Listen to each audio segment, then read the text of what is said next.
नमस्कार. माझी S T हे ॲप आपण ओपन करूया. ओपन केल्यावर आपल्यासमोर असा इंटरफेस दिसेल. यामध्ये T2A या ऑप्शनवर आपल्याला क्लिक करायचं आहे. आता हे इथे T2A नावाचं एक ऑप्शन आहे. इथे आपण याला क्लिक करूया. T2A ऑप्शनवर जसं क्लिक केल्याबरोबर आपल्यासमोर हे ऑप्शन येईल की आपली सुरुवातीला सर्वात प्रथम माहिती भरायची. सर्व माहिती आपल्याला पूर्ण माहिती आपली भरायची. तर मी आता काय करतो, माहिती भरतो. आता मी पूर्ण माहिती भरलेली आहे. जसे नाव, पद, आगार, बेसिक, DA 46 आणि HRS 16.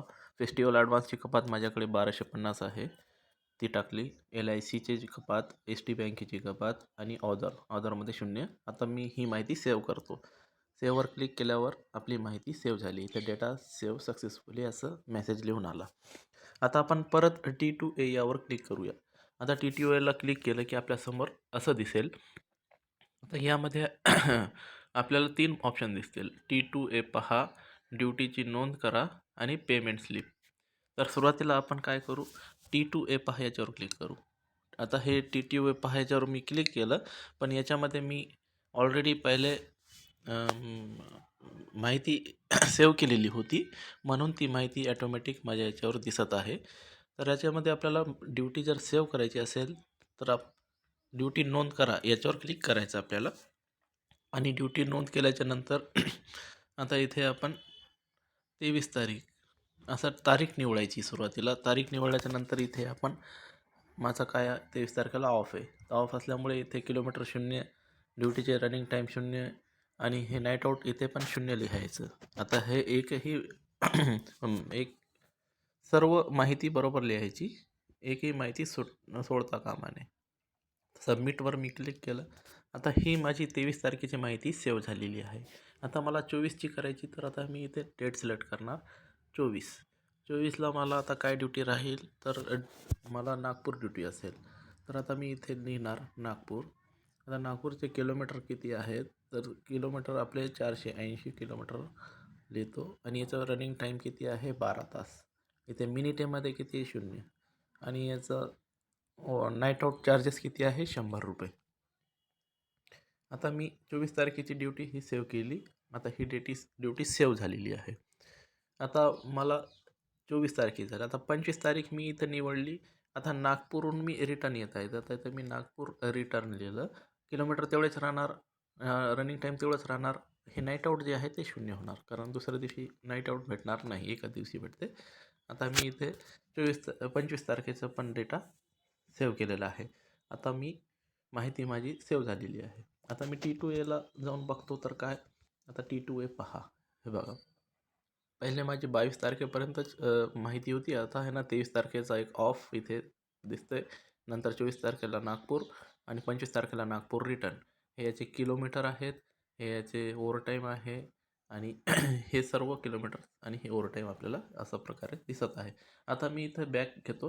आता ही जी माहिती आहे, ही माहिती मी PDF मध्ये मला सेव्ह करायची असेल, तर मग मी काय करणार, सुरुवातीला आता काय करायचं इथे, आता ही मी सर्व T2A भरला, पण हे कोणत्या महिन्याचं आहे, इथं पेन्सिलच्या ऑप्शनवर क्लिक करायचं आणि इयर सिलेक्ट करायचं 2024. आणि ही माहिती मी भरलेली आहे ती डिसेंबर महिन्याची आहे ना, तर मग मी इथे डिसेंबर महिना सिलेक्ट करतो 2024 आणि हे डिसेंबर महिना. सबमिट केलं, बॅक घेतलं, परत येऊन T2A पहा. हे बघा, डिसेंबर 2024चं हे माझं T2A बनलेलं आहे. याला मी PDF स्वरूपात सेव्ह करायचं आहे मला. आता मी सेव्ह ॲज PDF वर क्लिक केलं की ही माझी PDF फाईल बनून तयार झाली. आता ही फाईल माझ्या मोबाईलमध्ये सेव्ह पण झाली. आता मी याला व्हॉट्सअपद्वारे सेंड पण करू शकतो, पाठवू पण शकतो. आता मी Google ड्राईव्हवर पण पाठवू शकतो. आता हे बघा इथे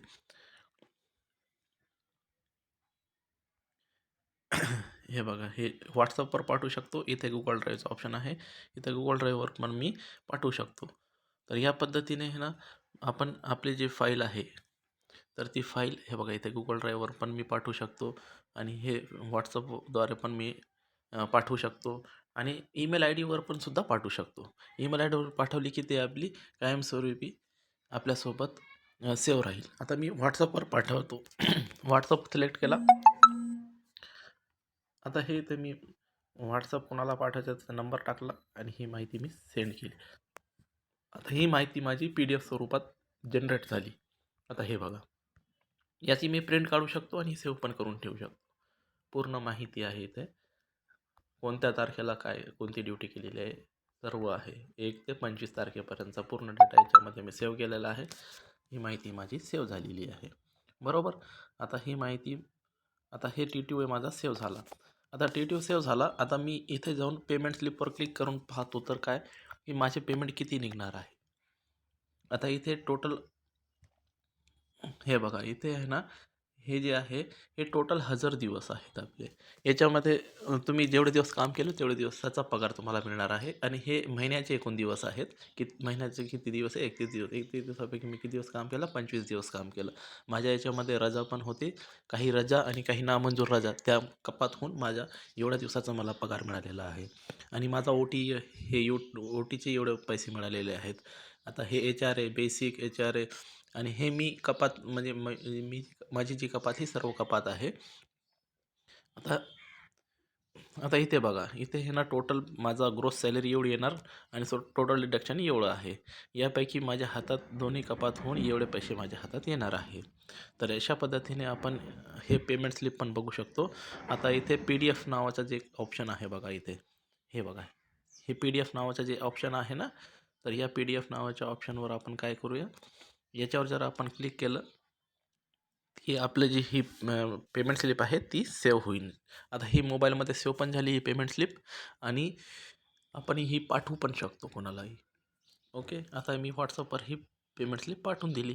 तर अशा पद्धतीने आपण, हे माझा T2 आहे आणि हे माझी पेमेंट स्लिप, हे दोन्ही माझी माहिती आहे. मी काय करू शकतो, जतन करून ठेवू शकतो, सेव्ह करून ठेवू शकतो. आता हे पहिला महिना माझा संपला, दुसऱ्या महिन्याची मला करायची आहे. तर मला काय करायचं, T2 ॲप याच्यावर जायचं, हे क्लिअर डेटा आहे ना, इथे क्लिक करायचं. मला कुठे, इथे, हे बघा, इथे क्लिक केलं, क्लिअर डेटावर इथे क्लिक केलं ना, तर आपला पूर्ण डेटा हे क्लिअर होऊन जाईल. आणि हे क्लिअर केल्याच्या नंतर मग काय करायचं, इथे क्लिक करायचं या पेन्सिलच्या आयकॉनवर.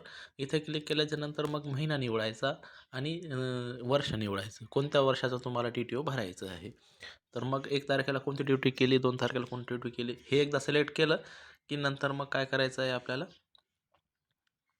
आता हे सिलेक्ट झाल्याच्या नंतर मग काय करायचं, ड्युटीमध्ये जायचं, रोज आपली कोणती ड्युटी केली हे तारीख निवडायची आणि आपली ड्युटी आपण भरत राहायची.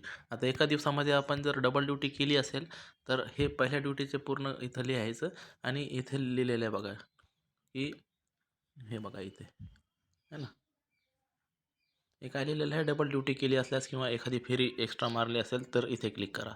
इथे जर आपण क्लिक केलं तर हे दुसऱ्या ड्युटीचं आपल्याला पूर्ण माहिती भरायची आहे आणि हे सबमिटवर क्लिक करायचं आहे. हे सबमिटवर क्लिक केल्यानंतर आपला जे T2 आहे ते पूर्ण पद्धतीने एकदम व्यवस्थित आपण असं बघू शकतो आणि याला सेव्ह करून ठेवू शकतो. ठीक आहे. याचप्रमाणे इतर पण बरेच याच्यामध्ये फीचर्स अवेलेबल आहे, जसे PDF अर्ज बनवा, नंतर हे परिपत्रके डाउनलोड करा. आणि इथे एक ट्रे बुकिंगचं पण एक ऑप्शन दिलेलं आहे. आपल्याकडे जे ब्लॉक आहे ना, तर ते ब्लॉक कोणतं आहे, तर हे ब्लॉक ॲड करा. ॲड ब्लॉकवर क्लिक करायचं. याच्या सर्व ब्लॉक आहेत, है ना. यापैकी कुठला ब्लॉक आपल्याकडे आहे ते ब्लॉक सिलेक्ट करायचा. जसं 10 रुपयाच्या कॉम्बिनेशनचा ब्लॉक आहे, त्याचे शेवटचे 4 डिजिट आपल्याला इथे 6 डिजिट टाकायचे आहे. आपल्याला इथे किती टाकायचे, शेवटचे 6 अंक. त्या ब्लॉकचे शेवटचे 6 अंक आपण टाकले आणि याच्यावर आपण एंटरवर क्लिक केलं की आपला तो ब्लॉक ॲड झाला. परत ते याच्यामध्ये येऊन गेलं. हे बघा, आता माझी ट्रेची एकूण रक्कम झाली 570 रुपये. हे काय इथे 570 आणि हे इथे वर लिहून आलं.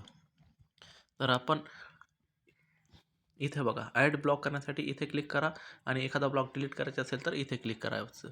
आणि आपण ट्रे वापरल्याच्या नंतर मग इथे आपल्याला काय करायचं आहे, शेवटचे 2 अंक कोणत्या याचे, म्हणजे हे इथे 6 अंक दिलेलं आहे ना, तर ह्यापैकी कुठला आपण ब्लॉक वापरला त्या ब्लॉकचे शेवटचे 2 अंक आपण इथे टाकायचे आणि इथे सबमिटवर क्लिक करायचं. इथे आपल्याला वापरलेली एकूण रक्कम किती आहे ती दिसेल, तेवढी रक्कम आपण भरायची. आणि इथे आपण सेव्ह आणि अपडेट याच्यावर क्लिक केलं की मग हे जे वापरलेली रक्कम आहे ते याच्यातून आपली मायनस होणार आणि एवढाच ब्लॉक आपला शिल्लक राहणार. अशा पद्धतीने आपण याच्यामध्ये ब्लॉक पण ॲड करू शकतो. वाहकांसाठी अत्यंत उपयुक्त आहे ही माहिती, ट्रे यूज करण्यासाठी. त्याच्यानंतर हे रूट बनवा, याच्यामध्ये रूट बनवता पण येते आपल्याला आणि रूट पाहता पण येते. रूटची यादी जी आहे अशी आहे. या पद्धतीने तुम्ही कुठलाही एक रूट सिलेक्ट करू शकतात. आता हे लोक पण याच्यात रूट बनवून तुम्ही पण रूट बनवून टाकू शकता. इथे बघा, इथे ऑप्शन आहे रूट बनवा. आता रूट बनवा जे ऑप्शन आहे त्या रूट बनवा ऑप्शनवर जर मी क्लिक केलं तर इथे रूटचं नाव लिहा असं लिहून येते. आता समजा मी इथून जसं की अकोला असं लिहिलं. आता सिडको ते अकोला, सिडको ते अकोला हे लिहिलं मी, हे ॲड केला. रूट ऑलरेडी एक्झिस्ट म्हणते याच्यामध्ये. ओके, सिडको ते अकोला 2 आता ॲड करा. ॲड झालेला आहे सिडको ते अकोला. इथे वर बघा, हा आपला रूट बनलेला आहे. आता याच्यामध्ये स्टेज टाकायचे आपल्याला. कुठले स्टेज टाकायचे तर आपण स्टेज टाकूया. याच्यामध्ये स्टेजचं नाव लिहायचं जसं की सिडको. आता मी सिडको लिहिला. सिडकोचा स्टेज सिलेक्ट करायचा. कितीवर आहे सिडको? 1 वर आहे. तर इथे सबमिट केला. 1 स्टेजवर सिडको आहे. नंतर कोणता येईल? जालना. तर जालना किती नंबरवर आहे? तर 11 नंबरवर. 11 स्टेज नंबर किती आहे हे एक ॲक्युरेट माहीत पाहिजे. याच्यामध्ये आहे ना ॲक्युरेट माहिती पाहिजे. म्हणजे स्टेज, सबस्टेज आणि डॅश ह्या सर्व गोष्टी आपल्याला याच्यात ॲड करायचं आहे. त्याच्यानंतर तिसरं आहे जालनाच्या नंतर देऊळगाव राजा. बरं ठीक आहे, हेच एवढंच आपण. आणि हे सबमिटवर मी क्लिक केलं, हे झालं सबमिट. सिडको त्याकडं आता मी इथे आहे ना आपण ते सर्च करूया. आपण जे बनवलेलं आहे रूट ते बनला की नाही. सिडको ते अकोला.